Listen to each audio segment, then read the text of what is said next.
Good. Glad to be, do what? Too busy. Busy? Yeah. Well, maybe when school starts, it'll slow down.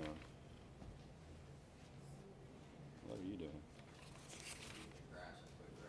Grass would quit growing. That's probably it. I don't think that's going to stop for a while. I saw yesterday. I saw the drought monitor map for Iowa, and there's not one place in Iowa that's in drought. Nothing. Yeah. I think we're going to be definitely cutting grass and hay through harvest around that time. So, all right, we are in Judges chapter 9. I'm trying to remember where we got to. I think we got down to the fable. I got down to letter H on the back of page 2. Like I have it on with my. Okay. Is that where else you got? I remember we talked about the ramble. So. I thought we'd got through the fable. We just didn't get through what Jotham said after it. And so, if we remember what's going on, I know it's been a couple weeks. We were gone last week. Got to go visit some friends in Tennessee. A good week. But in chapter 9, we're talking about Abimelech. And so, who was Abimelech? Remember?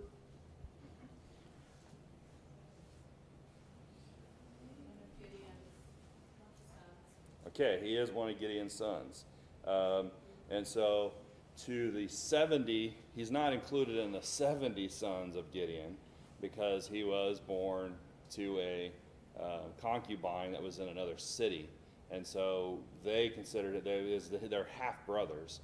And so the 70 sons and Gideon refused to stand up and become king when they were asked. They said, that's not our position, that's God's position. But Abimelech is a different story. And so Abimelech, he wanted to be king, but before this fable of Jotham, so Jotham is one of the 70 sons, Abimelech goes to where his 70 brothers are and kills them all, has them all executed. So he goes back to Shechem, which is where he's from. He gets the people on his side. They give him money to go buy mercenaries. He purchases the mercenaries to help him come back and to capture the 70 sons and executes them all, except for Jotham. And so Jotham had fled and escaped from that. And so we get down to verse 7. It says, and when he had told Jotham, he stood up on Mount Gerizim. We talked about the importance of Mount Gerizim. Gerizim was where the cursings were yelled from the mountaintops during the time when Israel came into Canaan. And so Mount Ebal was where the blessings were yelled from. Mount Gerizim was the cursings. And so he goes up to Mount Gerizim in a place where they can hear him. It must have been really good acoustics. When we were in school, when we did geography, one of my BJ, he used the Google Maps a lot, and you could bring you down to the valley where it's at. So there's a pretty huge valley that the people would be in.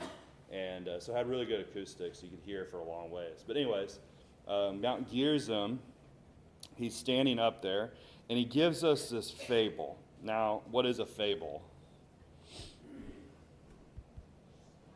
Okay, it's a story. It's not like a parable, because parables are stories that have something that can really happen, right? But fables are not. Fables are more focused on, do what? Yeah, fairy tale. Yeah, that's a good way to look at it. But it's a story with a message. Yep, it's a story with a message. So here we have trees that are talking. Of course, that doesn't happen, so that's how it becomes a fairy tale or a fable. I think fairy tale is a good way to say it. And so he gives this fable, but something I want us to notice about this fable is that it is not just a fable. It's going to be a prophecy of what is going to happen, which is interesting. And we're going to see when we get to this 57 verses in this chapter. But you get to the last verse in the chapter, it says that God made sure that it was fulfilled of the prophecy of Jotham. And so this was a prophecy of what was going to happen. So the first one was the olive tree, and that represented, so the olive tree, the fig tree, the vine tree, all represented Gideon and his sons, and how that they had something to provide. They had something that was worth having as a king. But yet they were qualified. They could have been king, but they chose not to. But then we get down to the bramble. And the bramble, he says, what is a bramble? Huh? A bush. So you have all these trees. They produce shade. They produce fruit. They produce something. Okay? Olive tree, the vine, the fig tree. But then you have this bramble, this bush. Yeah, it's like a thorn bush. What we like to brush hog off or push off because they're annoying, right? And so he is comparing Abimelech to this bramble. And what's interesting is we see that in verse 14. It says, "And all the trees said to the bramble, you come and reign over us. And the bramble said to the trees, if in truth you anoint me as king over you, then come and take shelter in my shade. But if not, let fire come out of the bramble and devour the cedars of Lebanon." And so, here, the trees that actually produce something, they're saying, no, we're not going to reign over you. We don't want to the trees of Lebanon. But this bramble says, hey, I'll be shade for you. Can a bush give shade to a tree? No, give shade to a tree? No. That shade represents his ability to protect them. And it's nothing. He doesn't produce anything. The bramble does not produce any fruit, has nothing to offer. It's worthless. Now, we've already seen Abimelech as worthless in the first place, right? Because why? Well, he wanted to be king. But who did he hire? Thugs. He hired worthless men, and it's even stated that they are worthless men to do his bidding. And qualified to be in that position is the one that wants to do it. And unfortunately, that can happen a lot of times in our society, in our world, is the ones that are humble and are worthy and able to do something most of the time don't do it. But the ones that are not worthy, the ones that are not qualified, are the ones, I'll do it. Well, then it's going to be a problem. And notice the last part of verse 15, he says, "But if not, let fire come out of the bramble and devour the cedars of Lebanon." That's going to happen, almost literally, and when we get through the rest of this chapter. And so this is a prophecy of what is going to happen. And, of course, the bramble does become king. We already see that. And so that brings us to verse 16. It says, "Now therefore, if you have acted in truth and sincerity in making Abimelech king, and if you have dealt well with Zerubbabel and his house, and have done to him as he deserves, for my father fought for you, risked his life, and delivered you out of the hand of Midian. But you have risen up against my father's house this day, and killed his 70 sons on one stone, and made Abimelech, the son of his female servant, king over the men of Shechem, because he is your brother. And then if you have acted in truth and sincerity with Zerubbabel and his house this day, then rejoice in Abimelech, and let him also rejoice in you." So, summarize that. Well, when we summarize this, what he's saying is that if you really want to choose Abimelech to be your king, then you're just going to deal with the consequences. I mean, he said, have joy in him being your king, and he have joy in you serving him. Now, we talked about he's not king over Israel, right? He's just king over Shechem, which is a Canaanite. There's been a lot of the Canaanite cities at that time. Cities would have a king or a ruler that ruled over them. So that's what was going on here. Shechem decided they wanted to make Abimelech king, and he puts himself in that position of that king. But he says at the end there, if you have acted in truth and sincerity with Zerubbabel and with his house that day, then rejoice in him. If you really think that that's the best option, then go for it. and it's not going to go well for them, which they choose to follow Abimelech and rejoice in him. And notice, this is important, as we've talked about, Abimelech went and got the mercenaries to capture and kill the 70 sons. But who funded it? The men of Shechem. Huh? Yeah, it's some of his family, yes. Because he was born and his family was in Shechem. Mine says his mother's brothers. Mm-hmm. That's on Yep. And so you have the men of Shechem may have not exactly been there when they were killing the 70 sons, but they funded it. And so it was a part of it. And so that's going to be important because their blood is also going to be on the men of Shechem's hands, the 70 sons. All right, so now, verse 20. It says, "But if not, let fire come from Abimelech and devour the men of Shechem and Beth Milo, and let fire come from the men of Shechem and from Beth Milo and devour Abimelech. And Jotham ran away and fled, and he went to Beer and dwelt there for fear of Abimelech and his brother." And so as he ends up, he says fire. Send fire down to devour them. Well, it's going to happen. God doesn't send fire down, but they will die by fire. And so, let's see, I got a lot of things here in my notes. Some of this I'll just leave for you. But he flees. Of course, why would Jotham flee at this point? No. Well, he got away the first time, right? Didn't get killed by Abimelech. Now he's going to be even more angry with him, and he's going to try his best to kill him. And so we don't hear anything more out of Jotham in this chapter, and so he flees and gets away from him. All right, so that brings us to verse 22. Any questions or comments before we go through the rest of the chapter here? It's going to be a lot of reading. So from verse 22 really through verse 57 is just the account of what happens here. There's not a lot to talk about. There's some things, but we'll stop as we go along. Verse 22 says, "And after Abimelech had reigned over Israel 3 years, God sent a spirit of ill will between Abimelech and the men of Shechem, and the men of Shechem dealt treacherously with Abimelech." So notice the first thing, after 3 years, he's given 3 years, God decides to start fulfilling the prophecy of Jotham. Okay? Part of that prophecy was to send a spirit of ill will between Abimelech and them. Now, what does that mean? Well, we've seen similar things in the past. I'm going to read 1 Samuel 16, 14 through 15.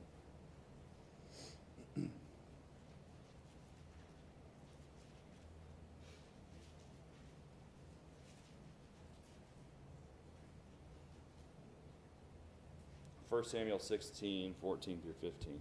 But the Spirit of the Lord departed from Saul, and an evil spirit from the Lord troubled him. And Saul's servants said unto him, Behold, now an evil spirit from God troubleth thee.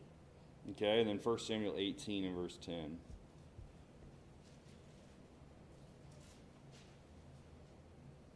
And it came to pass on the morrow that the evil spirit from God came upon Saul, and he had prophesied in the midst of the house, and David played with his hand as at other times, and there was a javelin in Saul's hand. Okay, so both of these passages tell us of a evil spirit that was sent to Saul to cause him trouble. Notice in chapter 16, the Spirit of God left Saul. Why did it leave Saul? What was Saul like? Was he following God? Was he serving God? No. Yes. At that point, he already chosen to not follow God.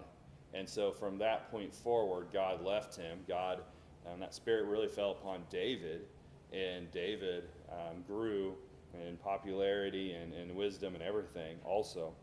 Now the King James in this verse, back in Judges 9, in verse 22 or 23, the King James says an evil spirit. But the New King James and other versions, I think, anybody has an ESV in here on verse 23? I didn't look at it in the ESV. I think I got it. What is it, 23? 23. And God sent an evil spirit between Amalek and the leaders of Shechem, and the leaders of Shechem dealt treacherously with, Abimelech. So, so it looks like the ESV uses this evil spirit also. But New King James says a spirit of ill will. And I think that's more fitting for this occasion of what's going on here. I think Saul, his situation was a little different. But Clark, I think, had a good quote on this that I'm going to read. It says, he permitted jealousies to take place, which produce factions, and these factions produce insurrections, evil contentions, and slaughter. And then he continues on in other places, God often makes the instruments of men's sins the means of their punishment. What does he mean by that? Yeah. They chose to do evil. They chose to go against God. They chose to do everything they should not have done. And in time, what's going to happen? There's consequences, right? There's always consequences. I was going to say in BSB it uses a spirit of animosity. Mm-hmm. Animosity. Animosity. I think that's fitting too. I think what is going on here is that there's Abimelech's living evil. He's doing evil things. The men of Shechem have done the same thing. There's going to be a time that's going to conflict. And now this is happening, and God is using that. So we read Numbers 32, verse 23. basically saying it always comes back around to get you. Yep. Numbers 32, 23. But if you do not do so, then take note, you have sinned against the Lord, and be sure your sin will find you out. What does that mean? Your sin will find you out. Like, yeah, what Justin just said, it's going to come around at one point. It will catch up with you. If you think about it, these people in Shechem, they had put up a false god, Baal. Baal Bereth was their god, Mm-hmm. and that's where they took the money from that house to pay, to give to Abimelech to go and destroy those. I mean, think about it, they had already left God Yep. before they even chose this guy to be king. Yeah, So it's just a whole bunch of bad people. it is. For sure. And as we talked about in the first part when we started the chapter with looking at where Shechem's at, it's in the land of Israel. It is in part of one of the tribes. I can't remember exactly which tribe it was. I think it's, I can't remember, Manasseh. I think it's Manasseh. But anyways, they should be following God, but you're right. And they took the money from that idol, that temple, and then here in a little bit, when they go to hide from Abimelech, they're going to go back to that temple and hide. The same temple, and they're going to die in it also. And so, but if you notice, Numbers 32:23 says your sin will find you out. That's exactly what happens. Somebody read Galatians 6 and verse 7.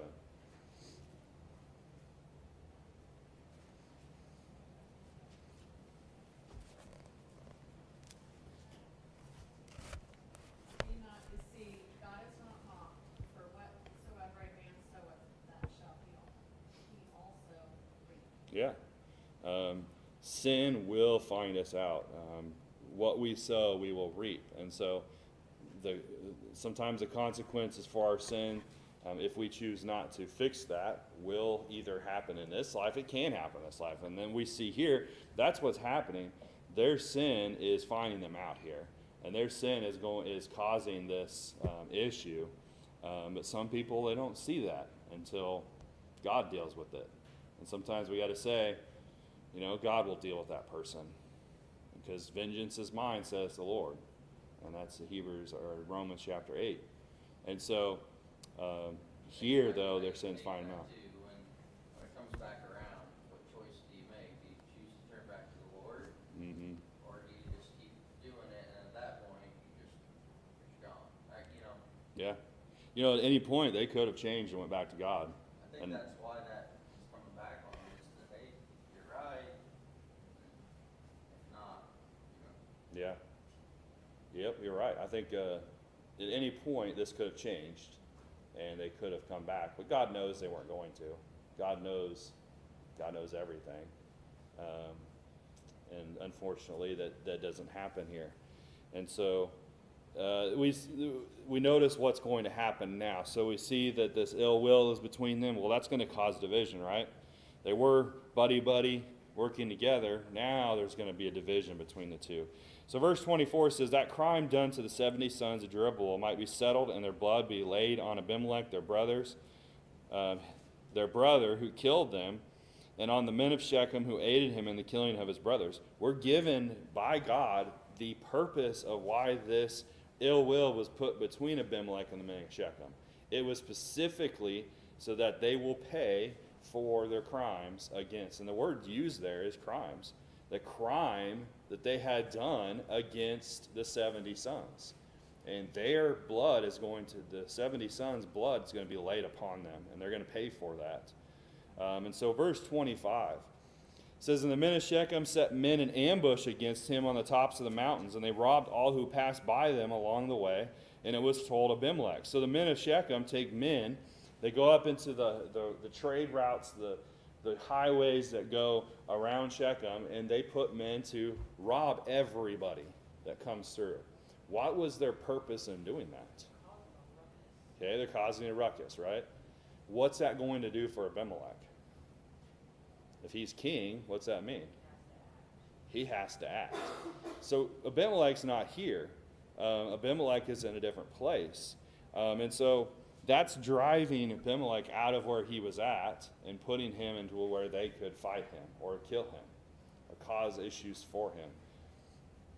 And so verse 26, it says, now Gaal, the son of Ebed, came with his brothers and went over to Shechem, and the men of Shechem put their confidence in him. We'll stop right there a second. You have a new man that is from a different area, comes to Shechem, and the first thing they do is what? Yeah, we trust you. You're on our side. Isn't that what they did with Abimelech? Notice verse 27. It says, so they went out onto the fields and gathered grapes from their vineyards and trod them and made merry. And they went into the house of their God and ate and drank and cursed Abimelech. Then Gaal the son of Ebed said, who is Abimelech and who is Shechem, that we should serve him? Is he not the son of Jerubbaal, and is not Zebul his officer? Serve the men of Hamor, the father of Shechem. But why should we serve him?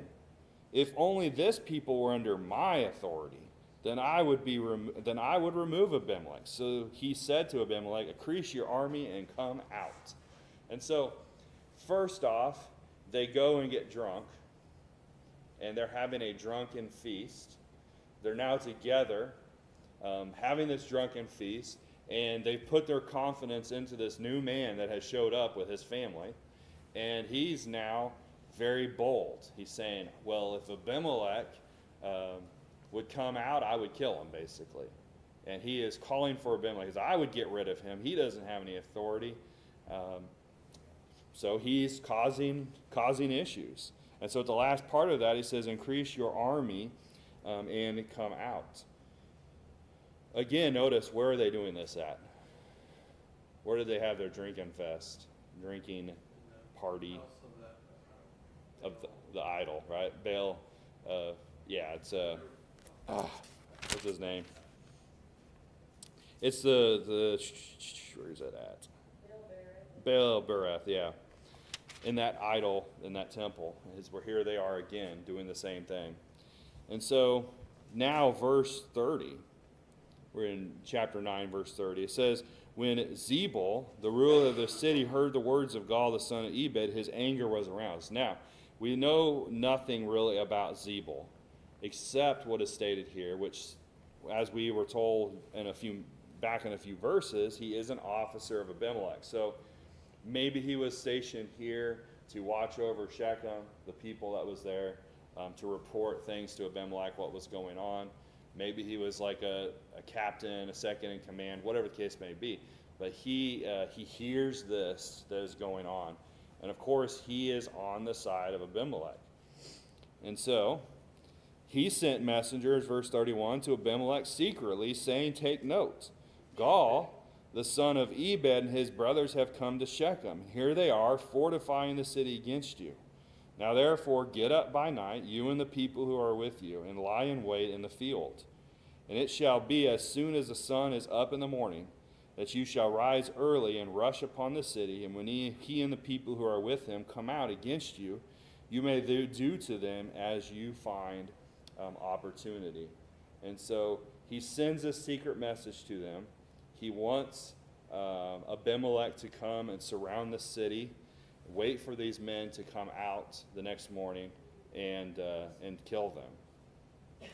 So notice verse 34. It says, so Abimelech and all the people who were with him rose by night and lay in wait against Shechem in 4 companies.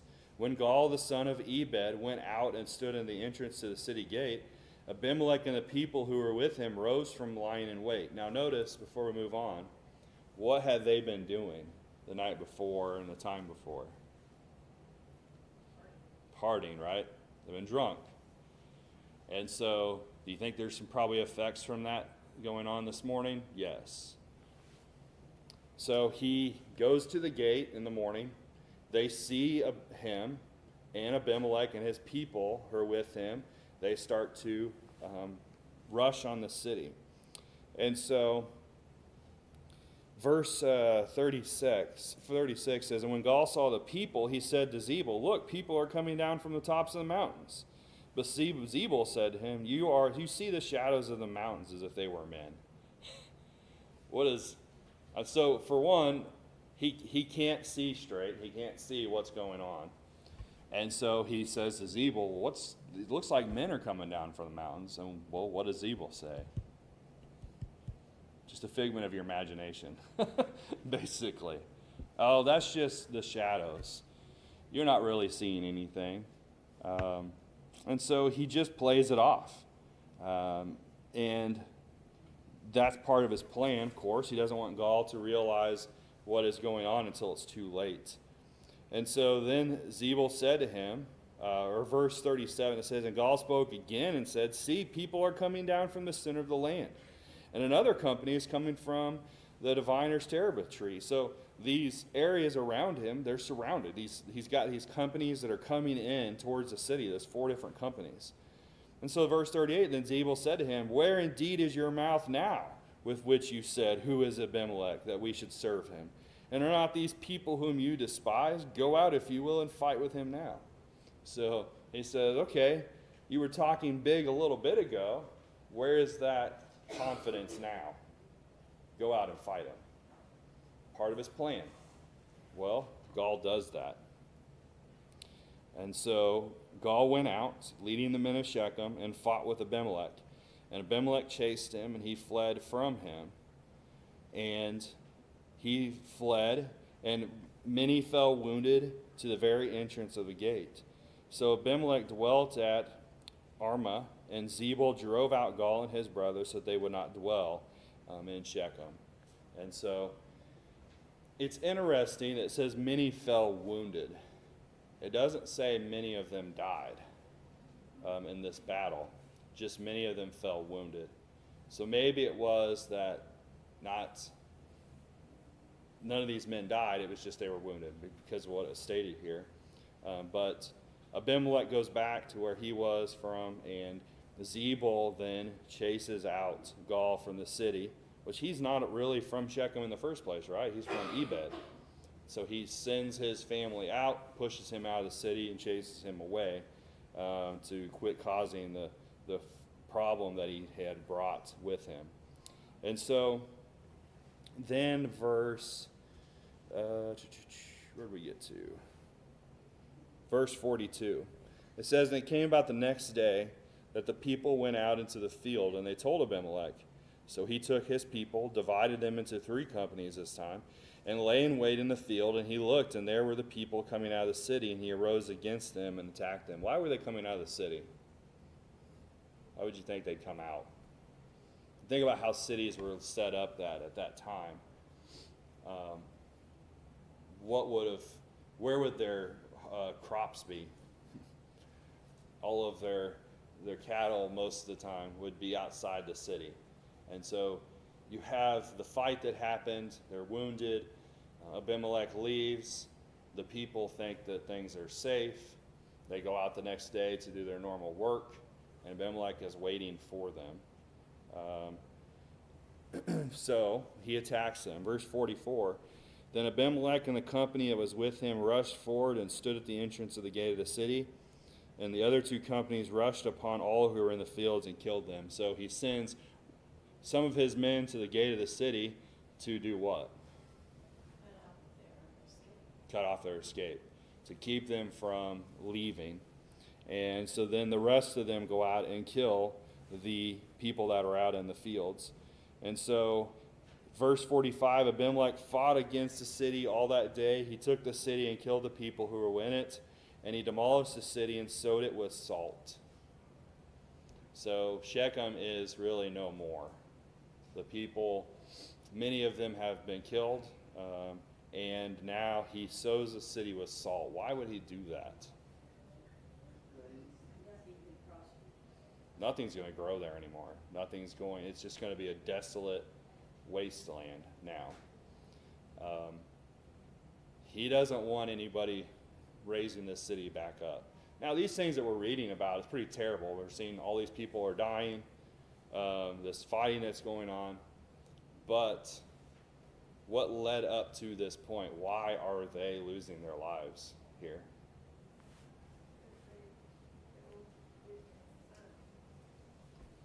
Yeah, they chose to turn their backs on God, right?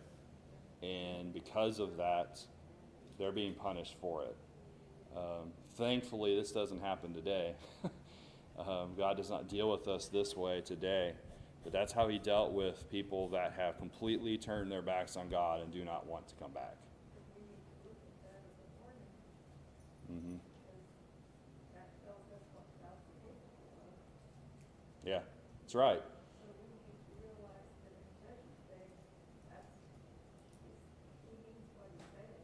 Mm-hmm.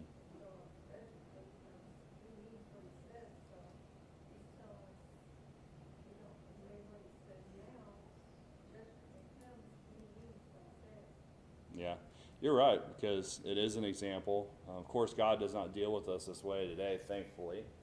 And we live under a system that we really get an opportunity to change our lives. And we need to take that opportunity, exactly. And they had opportunities too, didn't they? How many times could during this whole process, they could have said, I'm done. Okay, God is God. I'm going to serve him again. And God would have taken them back. That's the whole point of the book of Judges. In and out of that following God, they would go into this period of time where they would reject God and not one care in the world of serving him. They would end up in bondage, crying out to God for help. They would realize their situation, repent of that, and be back in good graces with God, and God would bless them when they would do that. And so, no different than us today. We can get to a point in our life where we reject God, and we choose not to follow him. And thankfully, we have the opportunity to come back out of that. But if some people don't, if we wait too long. So I want to get this straight about this back and forth here. Mm-hmm. So Abimelech talked to these people, Shechem, put him in power, and then they turned against him Mm-hmm. and just deceived him. And so after this other guy comes in, fight against Abimelech for Shechem, for the people of Shechem, Abimelech drives him away, and then he comes back and executes judgment on the people of Shechem because they had double-crossed him. Yep. Yep. This is where we're at. Yep. Okay. That's where we're at. And Back so, forth, nobody's being trusted. no. He's mad because they were serving him, and then they chose to serve somebody else, and now he's mad, and he wants to kill them. And so that's what's going to happen. And so he comes back, and he kills many of the people. He destroys the city, and he sows it with salt so that nothing could grow there. And so that brings us to verse 46. It says, now when all the men of the tower of Shechem had heard that, they entered the stronghold of the temple of the god Berith. So here they are going back to their temple, which is also a stronghold, which is interesting. and it has this tower. So they go up in this tower. Most of the time, what do you think would be the best place to be in a battle? Up high, right? They think they've got a stronghold, they're going to go up in this tower, and they're going to be safe. And it was told Abimelech, verse 47, that all the men of the tower of Shechem were gathered together. Then Abimelech went up to Mount Zalmon, he and all the people who were with him. And Abimelech took an axe in his hand and cut down a bog from the tree, and took it and laid it on his shoulder. Then he said to the people who were with him, "What you have seen me do, make haste and do as I have done." So he goes and he cuts down a section of the tree, and he carries it over to the tower, and he lays it up against there. He tells the men to do the same thing. So all these men that are with him do that. And so each of the people likewise cut down his own bog and followed Abimelech, put them against the stronghold, and set the stronghold on fire above them, so that all the people of the tower of Shechem died, about 1,000 men and women. It's pretty terrible what happened there. They all died in that tower with no ability to get out. But I want us to notice, go back to verse 20. At the end of Jotham's parable, or not parable, but fable, and his explaining the prophecy part, notice what he says in verse 20. But if not, go back to verse 19. It says, "If you have acted in truth and sincerity with Jeroboam and with his house this day, then rejoice in Abimelech, and let him also rejoice in you. But if not, let fire come from Abimelech and devour the men of Shechem and Beth Milo, and let fire come from the men of Shechem and from Beth Milo and devour Abimelech." What did Jotham say was going to happen if they are at odds with each other? They're gonna burn up. Abimelech is going to send fire and burn and kill them. That's exactly what happened. So what do we know? Huh? That's family. He's doing this to family. Yeah, he's doing this to his own family, which he must not care because he killed his 70 brothers already before this. Terrible person Abimelech is, and he wanted to be king of Shechem, and he was for a period of time. And so exactly what Jotham said was going to happen happened, and not only were the men killed in this, but also the women. And so 1,000 men and women died because of this. And so then verse 50 says, "Then Abimelech went to Thebez, and he encamped against Thebez and took it. But there was a strong tower in the city, and all the men and women, all the people of the city fled there, shut themselves in. Then they went up to the top of the tower." Now, Thebez is about, I think it's like 13 miles from Shechem. I don't know, we haven't heard about this city before. I'm guessing they're another city that he tried to put under his control, and they rejected him. And so he is now angry, wanting to put his vengeance on everybody that went against him. So he goes to this other city that's 13 miles away, does the same thing, attacks the city, shuts them into their stronghold. They go up in their tower. The picture is looking very similar to Shechem. Verse 52, "So Abimelech came as far as the tower and fought against it, and he drew near the door of the tower to burn it with fire." So he comes up to the tower, and he's going to light it on fire. But, notice verse 53, "But a certain woman dropped an upper millstone on Abimelech's head and crushed his skull. Then he called quickly to a young man, his armor bearer, and said to him, 'Draw your sword and kill me, lest men say of me, a woman killed him.' So his young man thrust him through, and he died." So this woman takes a piece of millstone. I think other translations say a different phrase there. A piece of millstone, the King James says. Kaufman says the upper millstone, which is the translation of the New King James, was held in the hands of women grinders who milled the corn in their ordinary hand mills like those used by the American Indians. So it would have been something that was small, and they had the handle, and they would grind their corn or wheat or whatever it was. So she took that piece, saw him down there, and just dropped it on his head. And so Abimelech, his skull is crushed. What's that going to be like for him? He was suffering. Yeah. Head wounds are very bloody, and so he's going to die. He's going to lose a lot of blood. And so he knows he's going to die, and he says, I don't want it to be said of me that a woman killed me, because it was a shame for that to happen at that time. So he says to his armor bearer, take your sword and thrust through me and kill me. And so his armor bearer did that. And he was dead, and when that happened, everything stopped. Once Abimelech died, the men that were following Abimelech left. Why? Because who were they? They were the mercenaries. What are mercenaries going to do when their money goes away? They go home. They're gone. The men of Shechem are dead. The only people that were with him was those mercenaries now. They're gone. So then the people of the city, they were free. Now, he desired to not be known or recorded of him that he was killed by a woman. But that's what's recorded here. But also, somebody read 2 Samuel 11 and verse 21.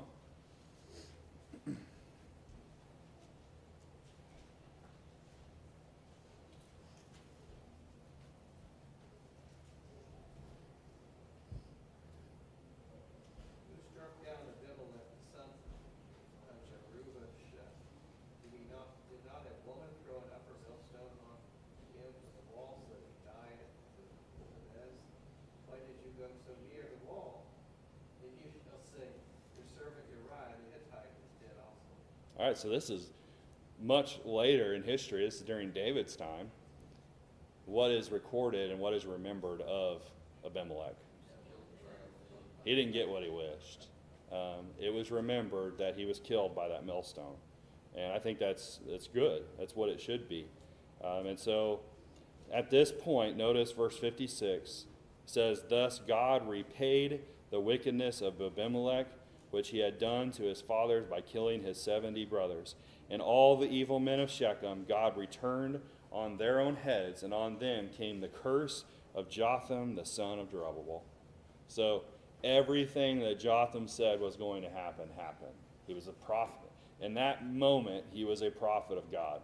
And everything that was said happened according to what he stated. And so this situation, this whole chapter, it's a long chapter, but all of this came to the point where Abimelech was that bramble that was worthless. And he got what he deserved because of his wickedness. And so did the people of Shechem. Any questions or comments on chapter 9? It always comes back around. It always does. That's why we read what we did. Always comes back around. We reap what we sow. So we got to be careful what we sow, right? So, anything else?